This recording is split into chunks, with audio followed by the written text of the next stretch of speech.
여러분 안녕하세요. 뉴욕 공인중개사 미국 부동산 더글라스 살로몬 소속 미나라고 합니다.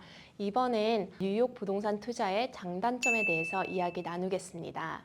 이제 첫 번째, 뉴욕 부동산 투자의 장점에 대해서 먼저 이야기 나눠볼 건데요. 다주택에 대한 규제가 없습니다. 한국처럼 중과세가 없어요. 그리고 두 번째로는 세계의 정치, 경제, 예술, 패션, 문화, 교육의 중심지로 사람들이 몰리고 수요가 항상 있습니다. 그리고 세 번째로는 많은 세계 부호 그리고 글로벌 기업들이 투자를 많이 하는 곳이기 때문에 부동산 가치 상승이 있고 부동산 가격이 쉽게 떨어지지 않는 그런 장점이 있습니다. 네 번째로는 취득세 및 종합부동산세가 없어요. 단 취득세는 없지만 등록세는 있습니다. 그리고 다섯 번째는 외국인에 대한 대출 규제가 거의 없어서 외국인 신분으로도 대출이 가능해요. 단 한국에 그런 인컴이 있으셔야 되고요. 그리고 외국인 융자는 미국 내 일반 주택 담보대출 이자율보다 약 1.25에서 1.5% 높아요. 그러니까 외국인 융자를 받기 위해서는 미국 내에서 소셜번호나 영주권을 받았던 기록이 없어야 합니다. 미국 내 소셜번호가 있거나 영주권자이면 일반 주택 담보대출을 받아야 하는데 이 경우에는 신용 점수가 아주 중요해요. 그리고 여섯 번째로는 양도소득세 면제가 가능합니다. 보통 양도소득세는 15에서 20% 정도인데요.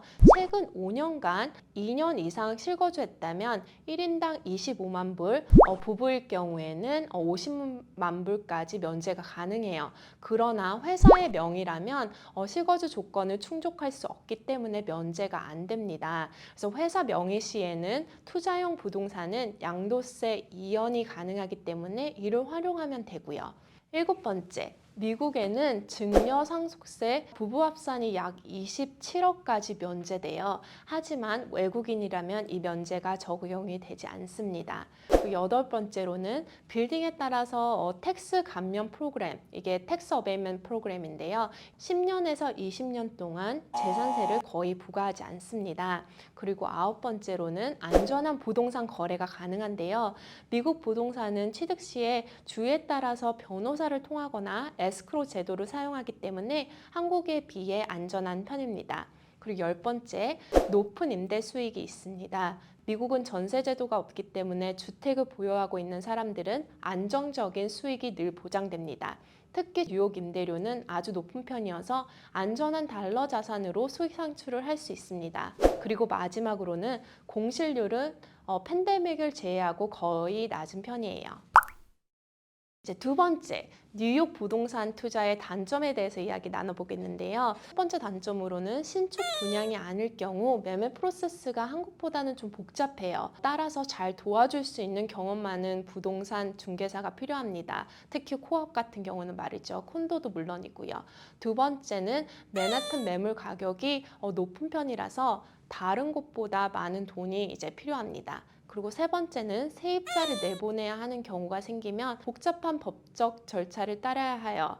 하지만 맨하튼에 세입자를 검증하는 프로세스가 집 구입하는 것만큼 철저하지 않기 때문에 그런 문제는 그렇게 많이 생기지는 않는 편입니다.